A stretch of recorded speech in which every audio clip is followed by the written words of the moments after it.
Star उत्सव पर देखिए अपने चहीते शोज 1 अप्रैल से डीडी फ्री डिश पर।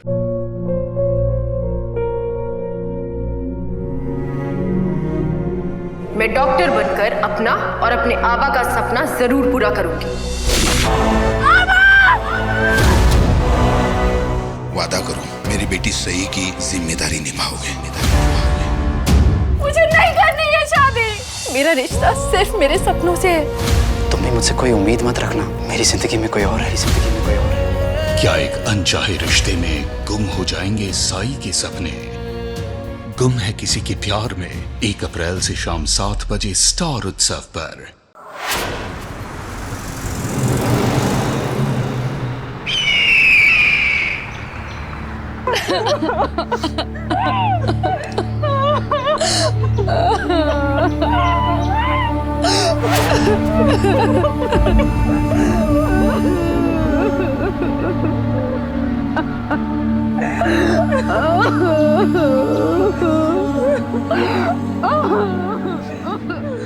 हिम्मत रखो रघुवीर, आगे सब तुझे ही संभालना है। मैं दिल्ली क्यों गई? मुझे उस दिन दिल्ली नहीं जाना चाहिए था मम्मी, मुझे नहीं जाना चाहिए। चलने का टाइम हो गया है। अभी कहाँ है? बेटे की जरूरत पड़ेगी अभी। मम्मी को ले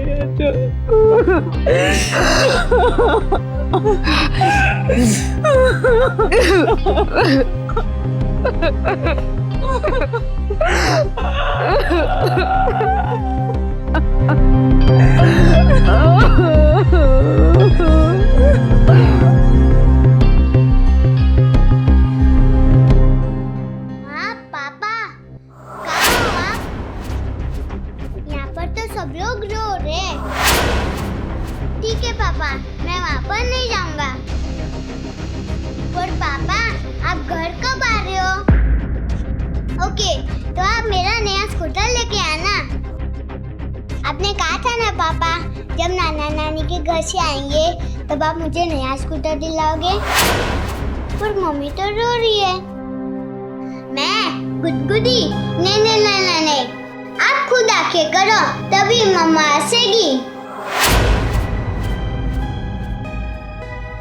एक बच्चा फोन पर अपने पिता से बात कर रहा था। उनसे पूछ रहा था कि वो कहां हैं और कब आएंगे। एक शख्स जिसकी मौत का मातम पूरा परिवार मना रहा था, उसका अपने बच्चे से फोन पर बात करना कैसे मुमकिन था?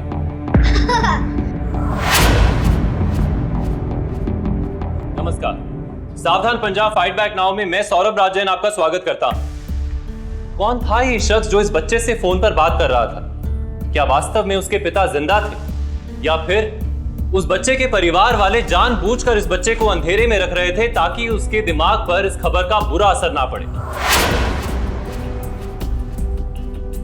अगर ये सच था तो उस बच्चे की मां इस बात से क्यों अनजान थी कि फोन के दूसरी ओर कौन था? क्या वजह थी उनकी इस तरह चौंकने की? और क्या था वो सच जो इतने सवाल खड़े कर रहा था? आइए देखते हैं।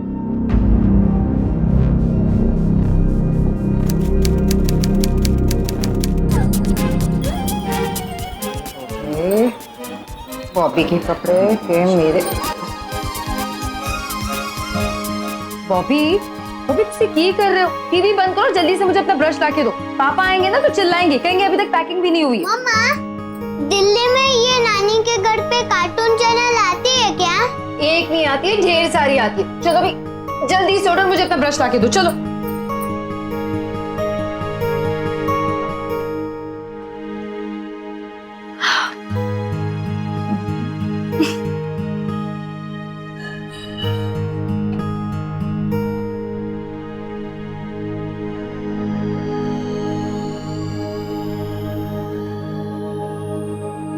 मैं क्या पैकिंग नहीं की है? फ्लाइट मिस करानी है। तो जिस तरह देखो तो सही, मेरी राशि में क्या लिखा है? इस पे लिखा है कि मैंने ना आप लोगों को छोड़ के कहीं जाना नहीं चाहिए। मैं कहीं नहीं जा रही। तो मैंने पता है तूने पहले मेरी राशि पढ़ी होगी। और मेरी राशि में क्या लिखा है? आज मैं अपने पुराने दोस्तों को मिलने वाला हूँ। पुराने दोस्तों को मिलने का मतलब है पार्टी शार्टी। वो मैं समझ गया, इसलिए तू मायके नहीं जाना चाहती है ना। तो यहाँ तू ऐसा कर, तू अपनी राशि के हिसाब से चल, मायके ना जा। मैं अपनी राशि के हिसाब से चलता हूँ, अपने पुराने दोस्तों को मिलाता हूँ। मेरी जान, कब तक हम ऐसे ही राशियों के हिसाब से चलते रहेंगे? पैकिंग पूरी कर, फ्लाइट मिस हो जाएगी, ठीक है?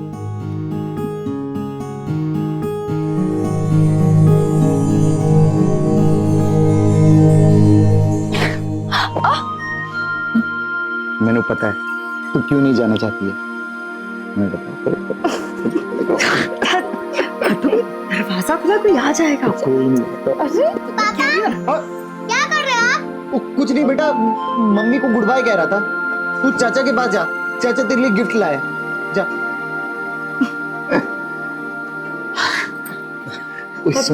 सुन, मैं ना तेरे लिए गिफ्ट लाया।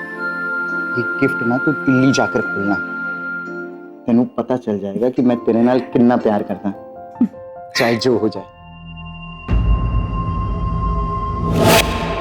चाहे जो भी हो जाए, इसका क्या मतलब है? मतलब ये है। सारी तैयारी हो गई? जी माँ जी। ठीक है, नीचे आ जाओ।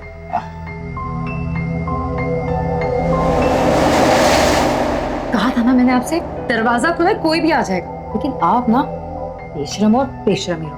ओए बेशरम तो मैं हूँ, लेकिन सिर्फ तेरे वास्ते। तू पत्नी है मेरी, तू। मैं बहुत प्यार करता तेरे नाल, बहुत प्यार करता।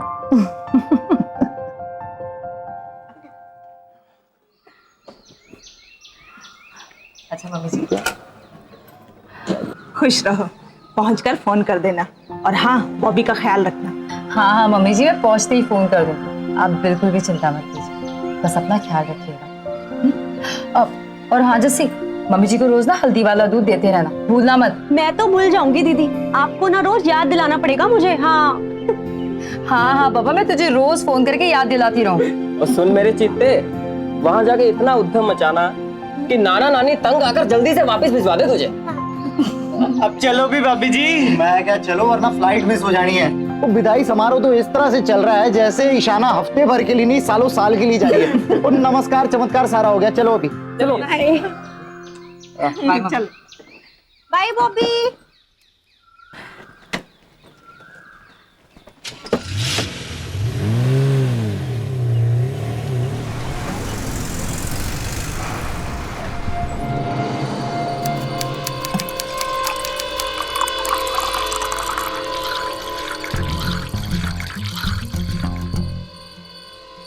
भैया प्लान तो समझ में आ गया है, लेकिन हमें किसी का मर्डर करना पड़ेगा। मतलब कोई और रास्ता नहीं हो सकता क्या?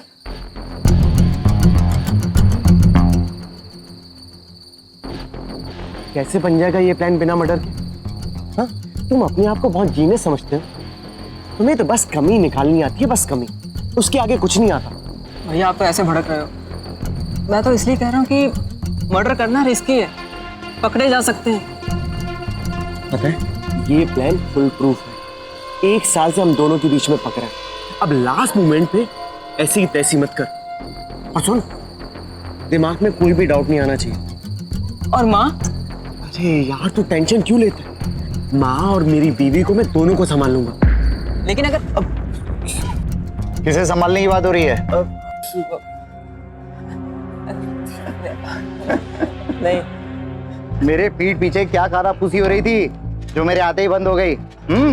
तुम लोगों के चेहरे बता रहे हैं कोई ना कोई साजिश पक रही थी। क्या बात हो रही थी भाई? अरे भैया आप तो मजाक कर रहे हो, हम तो बस ऐसे ही इधर उधर की बातें कर रहे थे। आप बताओ ना, बॉबी फ्लाइट में चढ़ने से पहले बहुत रो रहा होगा ना? मत पूछ रहू, जो रोया है बॉबी कि उसकी आंखों में आंसू देखकर मेरी आंखों में आंसू आ गए। पता नहीं ऐसा क्यों लग रहा था जैसे कि वो हमेशा के लिए मुझसे दूर जा रहा है। अरे भैया बॉबी तो बच्चा है, छोड़िए उसको।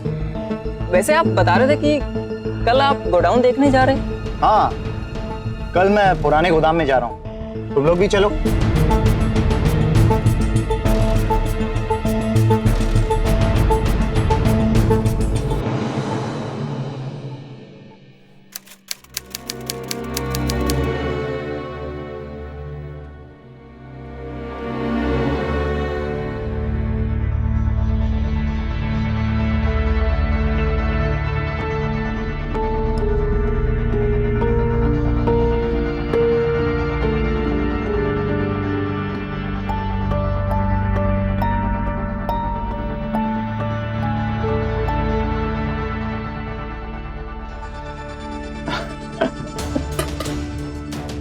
ਓਏ ਕਿੱਥੇ ਵੇਖ ਰਹੇ ਹੋ ਤੁਸੀਂ ਮੈਨੂੰ ਵੇਖ स्मार्ट लगता हूं ना मैं अच्छे लग रहे।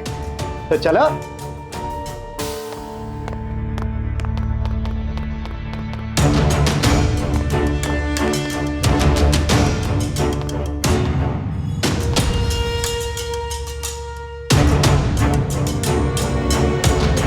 तू चिल कर यार, मैंने कहा ना मैं संभालूंगा तुझे, तो बस मेरी हाँ में लाना।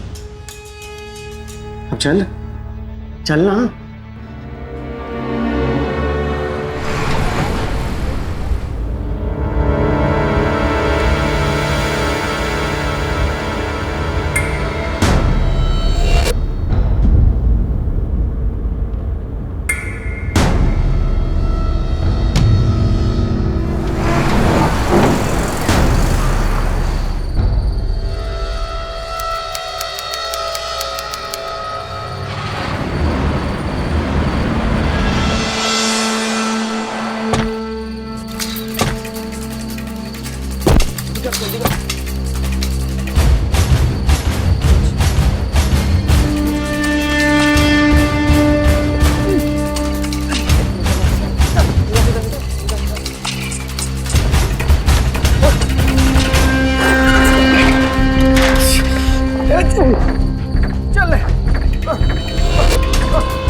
अब क्या हो गया जो करना था, बाकी ये केमिकल्स कर देंगे ना। भैया एक बार आखिरी बार सोच लो, अगर कदम उठा लिया तो वापस नहीं हट पाएंगे। अब पीछे किसे हटना है?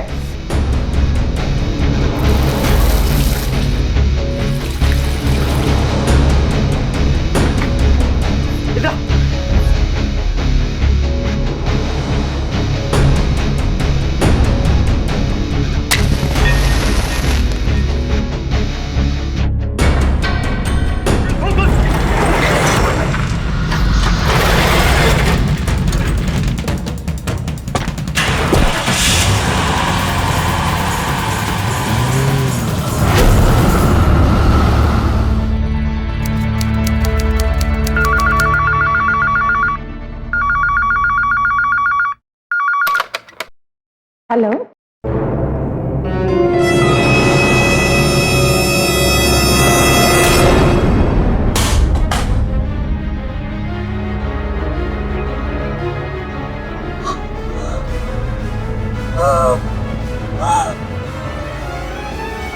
मम्मी जी, मम्मी जी क्या हुआ? मम्मी जी क्या हुआ? मम्मी जी, मम्मी जी, मम्मी जी क्या हुआ मम्मी जी? मम्मी जी, मम्मी जी क्या हुआ? मम्मी जी, मम्मी जी, मम्मी जी। भाइयों के बीच अक्सर बहुत गहरा संवेदनशील प्यार होता है, लेकिन यहाँ ठीक उसके विपरीत गहरी साजिश हो रही थी। साजिश इतनी गहरी थी कि यह समझना मुश्किल हो रहा था कि एक ही छत के नीचे रहने वाले दो भाइयों ने अपने बड़े भाई के साथ ऐसा क्यों किया। ऐसी क्या वजह थी कि रघुवीर और पवन अपने भाई के खिलाफ हो गए। उससे भी बड़ा सवाल यह था कि 1 साल से बनाया जा रहा है ये प्लान इस मोड़ पर आकर शुरू हुआ था या खत्म।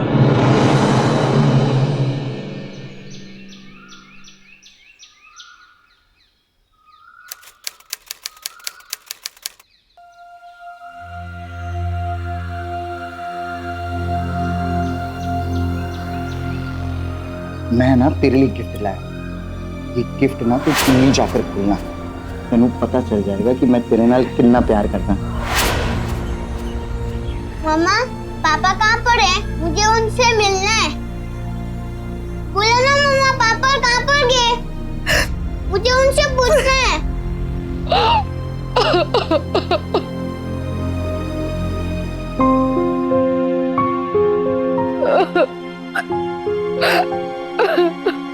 क्या हुआ बेटा? मुझे पापा से बात करनी है। पापा से बात कराओ ना।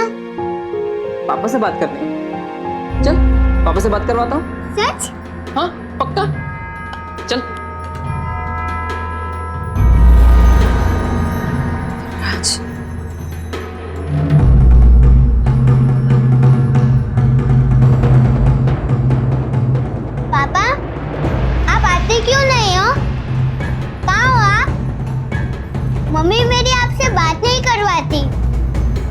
मम्मी वो अंदर बैठ के रो रही है। ठीक है, मैं नहीं रोऊंगा। आप जल्दी से घर आ जाओ। बेटा वो पापा को काम पे जाना है ना, तो बाद में बात करवा। मुझे पापा से और बात करनी थी। आपने फोन क्यों काटा?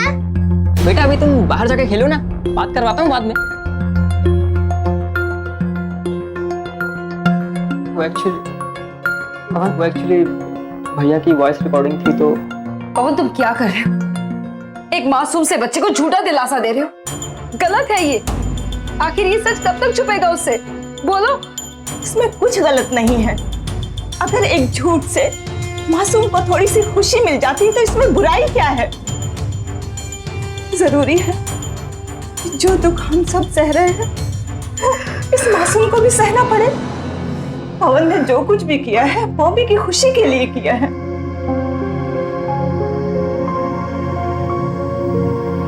जैसा आप लोगों को ठीक लगे।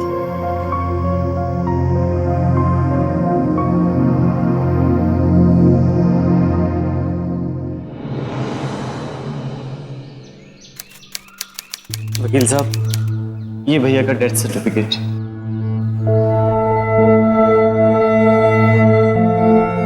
और ये रहे उनके इंश्योरेंस के पेपर्स। ईशाना जी, क्या आपको पता है कि आपके पति ने अपनी वसीयत में इंश्योरेंस की सारी रकम बिजनेस के नाम की है? जैसी उनकी मर्जी। वैसे वकील साहब, पैसे कब तक मिल जाएंगे?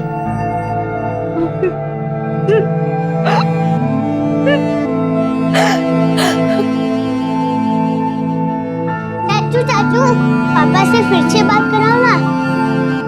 वो कहाँ पर है? मुझे उनसे कुछ पूछना है। वो क्या है कि एक्चुअली भैया की वॉइस रिकॉर्डिंग है ना मेरे पास, तो कभी कभी समझाने के लिए करना पड़ता है। मैं समझ सकता हूँ आपकी बात। चल पापा से बात करवाता हूँ। चल।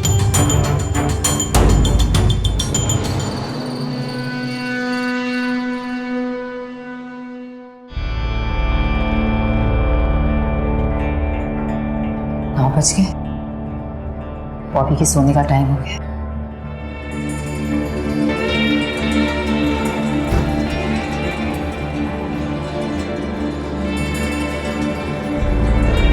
बॉबी,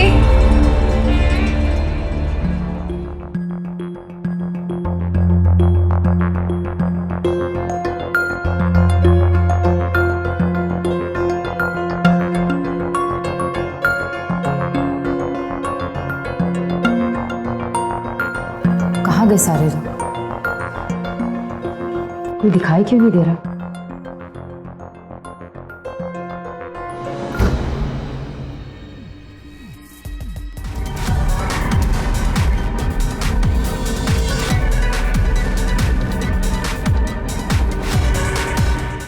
ये तो पॉपी का फेवरेट सॉन्ग है।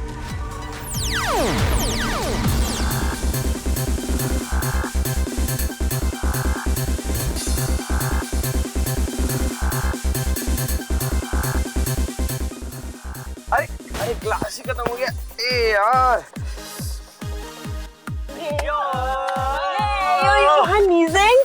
अरे जस्सी, अरे जस्सी, पकौड़े और कबाब दोनों अलग अलग प्लेट में लगा दे। क्या बात है?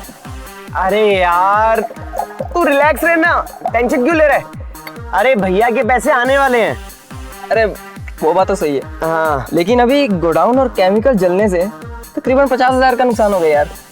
अरे पगले, वो नुकसान नहीं, इन्वेस्टमेंट था, इन्वेस्टमेंट। अरे उतना तो लगना ही था, वरना दलराज भैया कैसे जाते। अब सब छोड़ यार, तू चीयर्स कर। चल कम ऑन।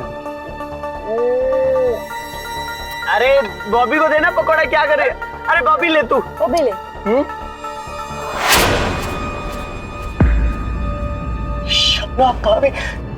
शाना भाभी, ये यहाँ क्या कर रही है? ये यहाँ कैसे आ गई? क्या करे? सुन तो नहीं लिया सब कुछ? मुझे क्या पता सुना है कि नहीं। ये रख, बाहर चल, बाहर चल। अरे भाभी जी सुनिए ना। तो तुम दोनों ने मारा है पैसों के लिए? हाँ? तुम लोग रुको, मैं सबको बता दूंगी, मैं पुलिस को भी बता दूंगी कि तुम दोनों ने मारा उन्हें। अरे भाभी रुकिए तो। यू चुप कर, तुम्हें मिली ना इन लोगों के साथ। छोड़ूंगी नहीं मैं तुम लोगों को। भाभी सुनो ना। परम, मैं कह रही हूँ हट जा सामने से, मैं कह रही हूँ हट जा सामने से, हट जा मेरी बात सुनो। जैसे तूने ये क्या कर दिया? अरे तू बॉबी को देख, बॉबी को देख। चलो अंदर लेकर चलो। चल। मेरे पास कोई रास्ता नहीं था, पुलिस की धमकी दे रही थी, तो फिर मुझे करना पड़ा। देखा,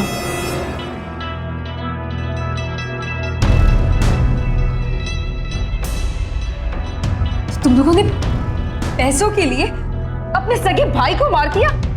हाँ? क्यों?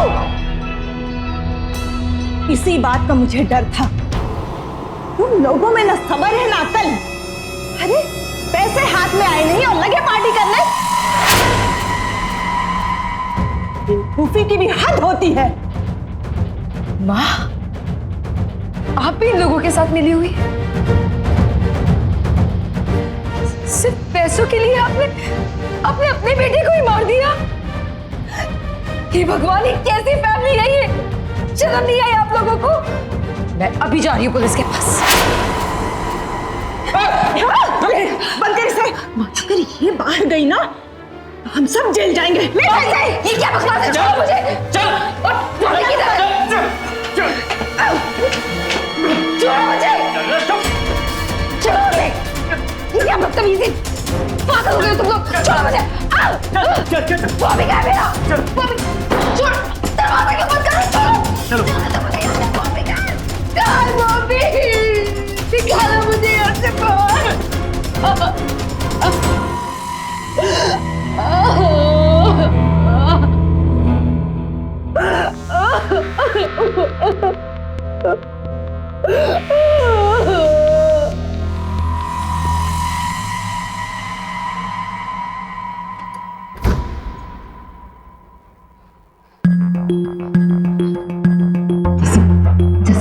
जैसे मेरा पुत्र किधर है? मेरा बॉबी कितने? वो ठीक है ना? वो ठीक है ना? पकड़ो और चुपचाप से खाना खा लो, और ज्यादा बेटा बेटा किया ना तो दलराज भाई साहब के पास पहुंचा देंगे।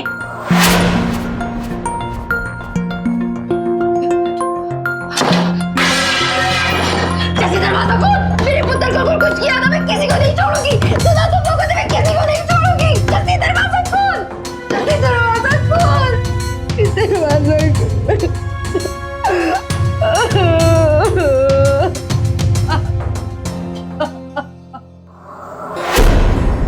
फितरत अक्सर इंसान की असलियत सामने रख देती है।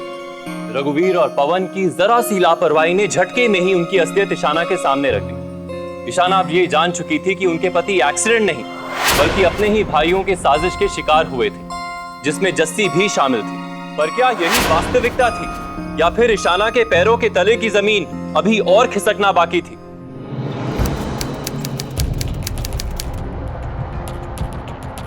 भाभी, भाभी, भाग तो नहीं गई? भाभी,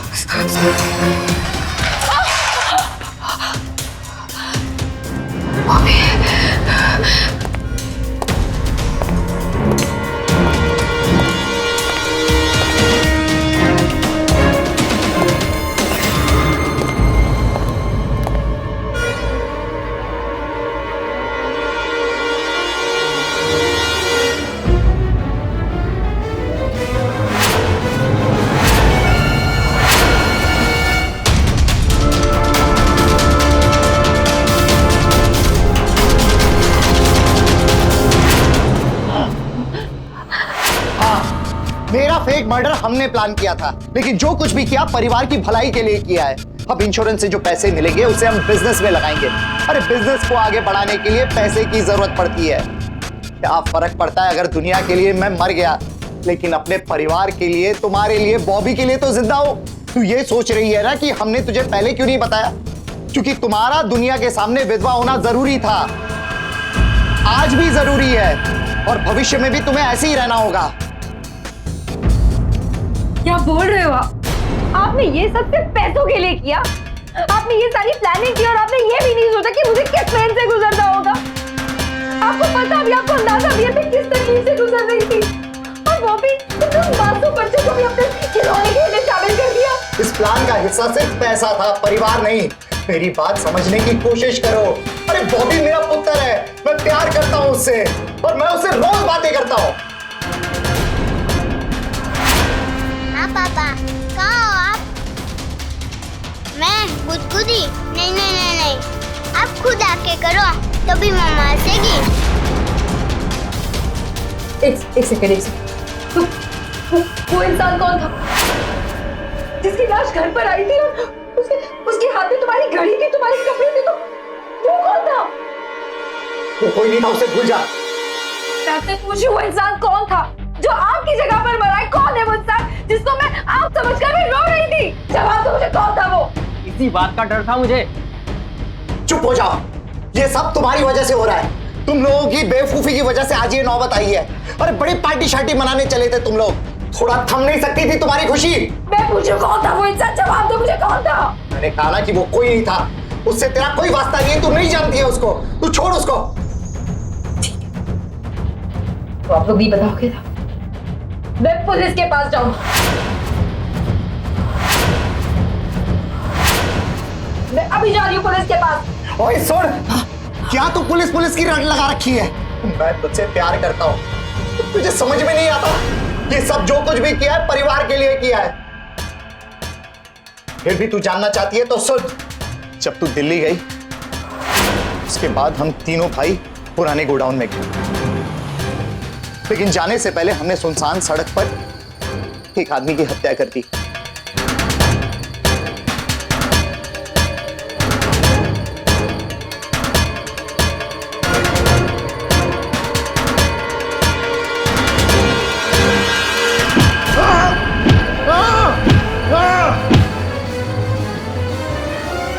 और उसे गाड़ी में डाल दिया।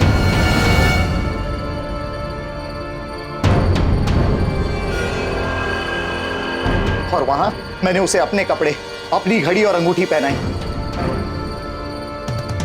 और उसके पॉकेट में मेरा बटुआ डाल दिया, और उसके बाद उसे पुराने गोदाम में ले आए और आग लगा दी। तुम लोगों ने इस काम के लिए एक इंसान की जान ले ली। अरे भाभी जी, आप समझती क्यों नहीं है? दलराज भैया ने जो कुछ भी किया है ना, हम सबके भलाई दे वास्ते किया है। और मैं तो ना सच्ची बड़ी खुश हूँ कि आपको ये सब कुछ पता चल गया। क्या है ना, आपकी हालत देख देख के ना हम सब बड़े ही परेशान रहते थे, तो आपको पता चल गया। अब देखो, जो मर चुका है वो मर चुका है, किस्सा खत्म करो। लो, मैं खाना बना कर लाई हूँ, अच्छा सा खाना खा लो, अपना मूड बदल लो।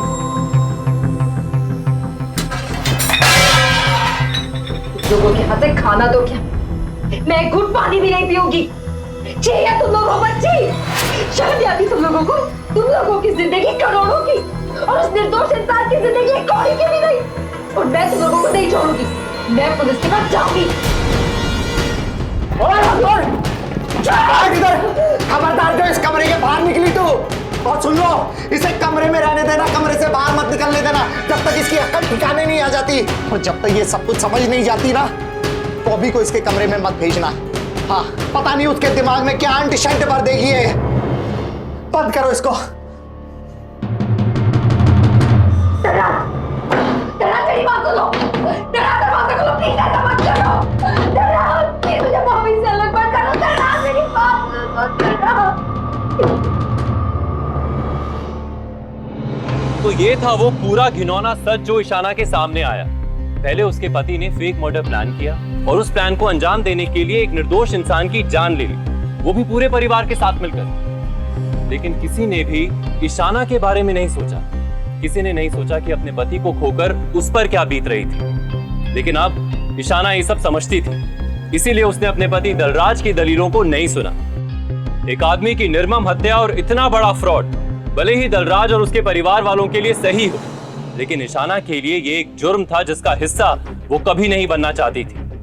अब सवाल ये था कि अपने ही परिवार के खिलाफ जाने की क्या कीमत चुकानी होगी ईशाना को।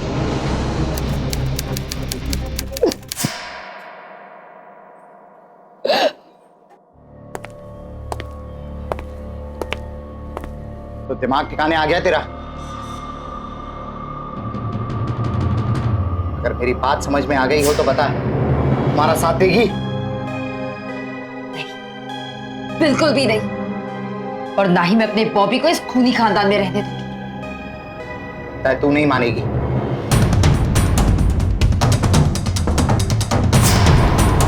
नहीं मानूंगी। बताओ बताओ मेरा बॉबी क्या है, वरना मैं तुम्हें मार दूंगी। बताओ मेरा बॉबी क्या है, बोलो। दराज क्या कर रहे हो? पागलपन करके तू अपनी तकलीफ बढ़ा रही है, समझी? दराज चल निकल यहाँ से।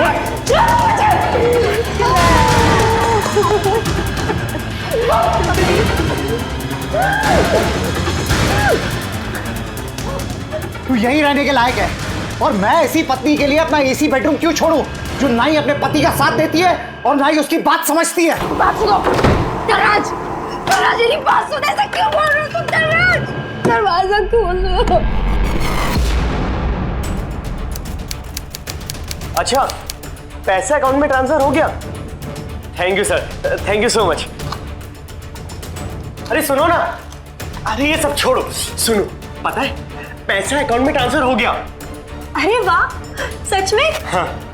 अरे भाई गुरुजी, अच्छा ये बताओ कि अब तुमने क्या सोचा है? क्या सोचा है मतलब? मतलब कि दलराज भाई साहब की बात सुन के सारा पैसा उनके बिजनेस में लगवा दोगे या फिर अपने लिए भी कुछ सोचोगे? देखो, जब तुमने रिस्क बराबर का लिया है ना, तो तुम्हारा हक भी बराबर का ही बनता है पैसे पे। हाँ, बात तो तुम सही कर रही हो। अरे इतनी मेहनत की कमाई मैं भैया का सपना पूरा करने में तो नहीं लगा सकता, और वैसे भी उन्हीं की वजह से तो ये सब कुछ हुआ है। और क्या? क्या करूं? एक काम करता हूं, मैं ना पवन से बात करता हूं। ठीक है, तुम रुको।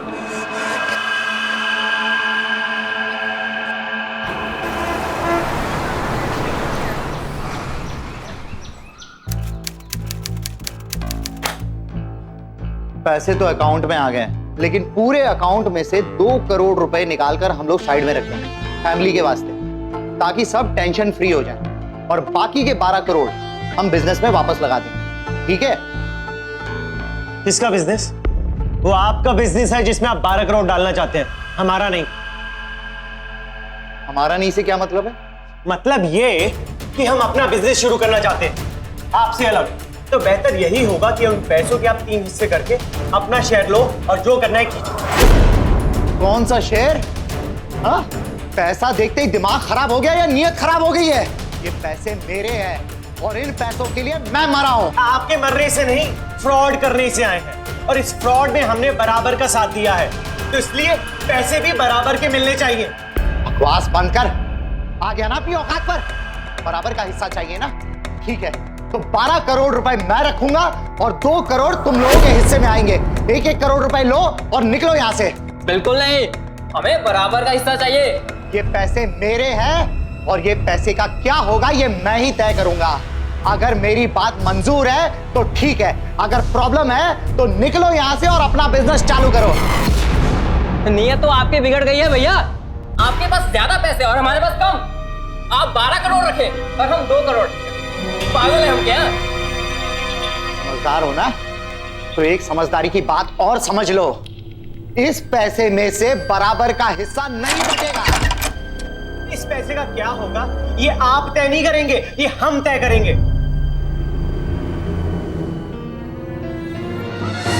बढ़िया से, ये तो मेरा डेथ सर्टिफिकेट है। तो मतलब ये कि आप मर चुके हैं, और एक मरे हुए इंसान को पैसे की क्या जरूरत? अरे भूत बन के फैक्ट्री चलाएंगे क्या? हाँ? और वैसे भी ये पैसा हमारे नाम से हमारे अकाउंट में आया था, याद है ना आपको? ये आपके बाद पैसा हमें मिलने वाला था।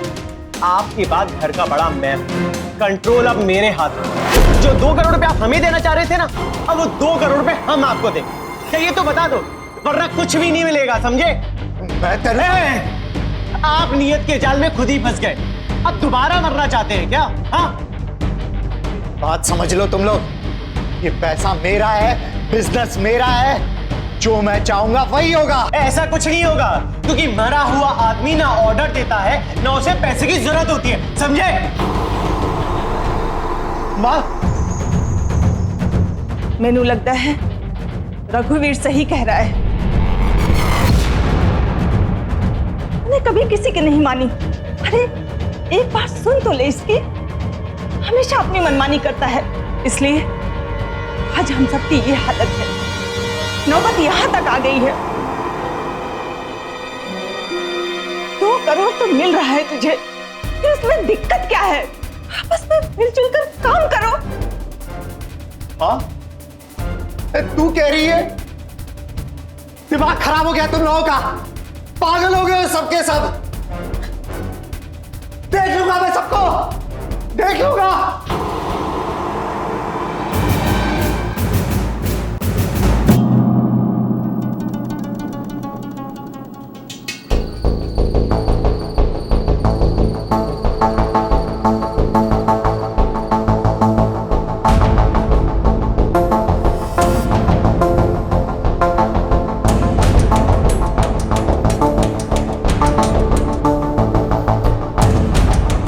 शाना, मेरे साथ धोखा हुआ है।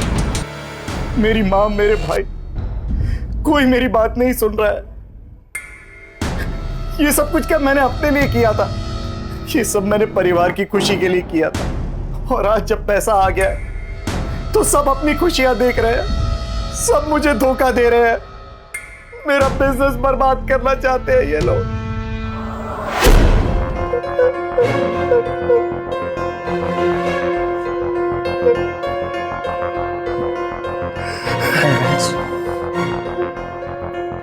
गलत काम कभी सही नहीं होता दलराज।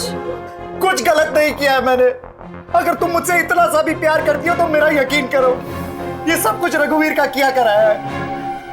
उसने और पवन ने मिलकर उस आदमी की हत्या की, और अब जब अकाउंट में पैसा आ गया है तो वो मेरी फेक मर्डर का फायदा उठाना चाहता है और सारा पैसा हड़प करना चाहता है। मेरा यकीन करो, अब तुम्हें बॉबी को और इस बिजनेस को बचाने का सिर्फ एक ही रास्ता है। मुझे पुलिस के पास जाना होगा और ये साबित करना होगा कि मैं जिंदा हूं और ये सब रघुवीर का करा कराया है। तुम सारा दोष रघुवीर पे क्यों डाल रहे हो?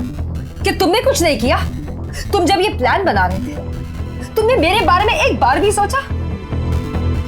नहीं, इस खेल में तुम बराबर के हिस्सेदार हो, और तुमने ये सब मेरे लिए नहीं किया, अपने परिवार वालों के लिए और अपने बिजनेस के लिए किया है, मेरे या बॉबी के लिए नहीं। मुझे पीठ दिखाने के लिए अब तुम अपने परिवार वालों को पीठ दिखा रहे हो। अरे तुम जैसा इंसान मेरा तो क्या किसी का नहीं हो सकता, किसी का नहीं। मैंने किसी को धोखा नहीं दिया है, मेरी पीठ पे छुरा मारा गया है, नहीं तो मैं ऐसा कभी नहीं करता। मेरा यकीन करो शाना, मेरा यकीन करो। ऐसा क्या नहीं करते भैया? हाँ, जरा हम भी तो देखें कि मरा हुआ आदमी कर क्या सकता है। क्या कह रहे हो तुम लोग? क्या करना चाहते हो? हाँ, क्या करना चाहते हैं?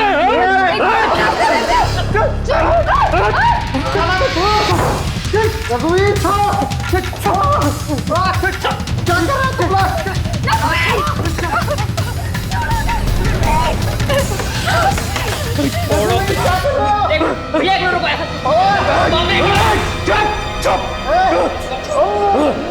आप बोल।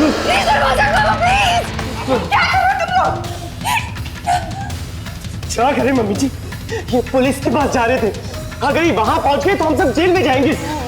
क्या आप चाहती हो कि इनकी वजह से हम सब जेल में जाए?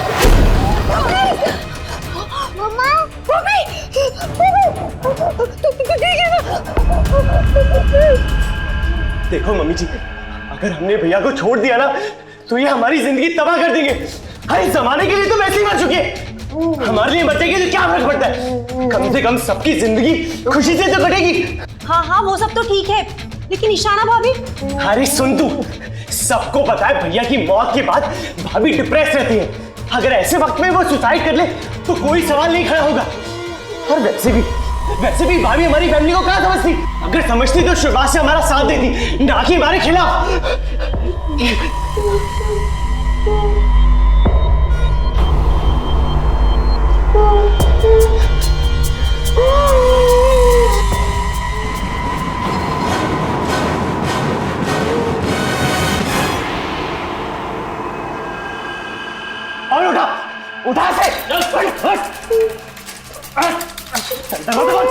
खोल दरवाजा।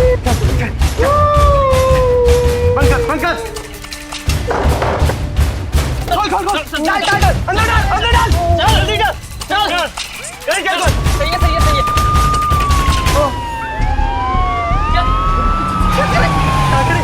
पवन,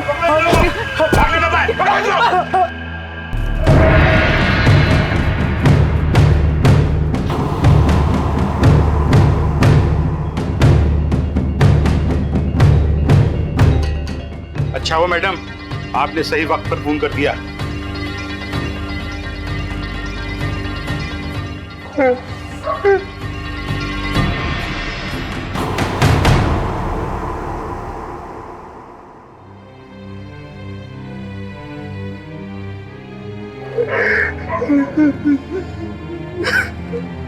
हवलदार, ले चलो सबको और चलिए, आप लोगों को ही पुलिस स्टेशन चलना पड़ेगा।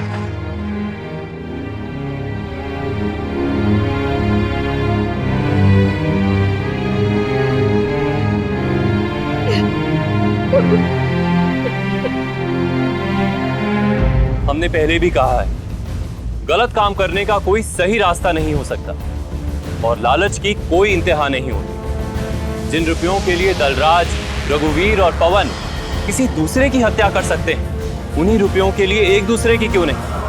दलराज, रघुवीर, पवन, इन तीनों को एक शख्स की हत्या और जालसाजी में आईपीसी की धारा 302 और धारा 420 के तहत दोषी पाया गया और उन्हें उम्र कैद की सजा हुई। जस्सी और दलराज की मां जसजीत पर भी इस जालसाजी में शामिल होने का दोष साबित हुआ और आईपीसी की धारा 420 के तहत उन्हें 7 साल की सजा सुनाई गई। अपनी जिंदगी को बेहतर बनाने के लिए फ्रॉड करना, गलत रास्ता अख्तियार करना, किसी को धोखा देना, वास्तव में अपनी काबिलियत और क्षमताओं को धोखा देना है। अपने इरादों को मजबूत और अपनी कमियों को दूर करके भी एक बेहतर जिंदगी बनाई जा सकती है, जैसा कि ईशाना ने किया। इसीलिए सावधान रहें ऐसी सोच से जो आपको रिश्तों से दूर और अपराध के करीब ले जाती है। पंजाब के क्रिमिनल्स को कानून के हवाले करने के लिए हम सभी पंजाब वासियों को एकजुट होना होगा ताकि पंजाब एक क्राइम फ्री स्टेट बन सके। और ये हमें अभी करना होगा, क्योंकि अभी नहीं तो कभी नहीं। इसी के साथ मैं सौरभ राज जैन आप सबसे विदा लेता हूं। पंजाब में जुर्म को जवाब देती हुई एक और सच्ची घटना के साथ आपसे फिर से होगी मुलाकात। तब तक के लिए सावधान पंजाब, फाइट बैक नाउ।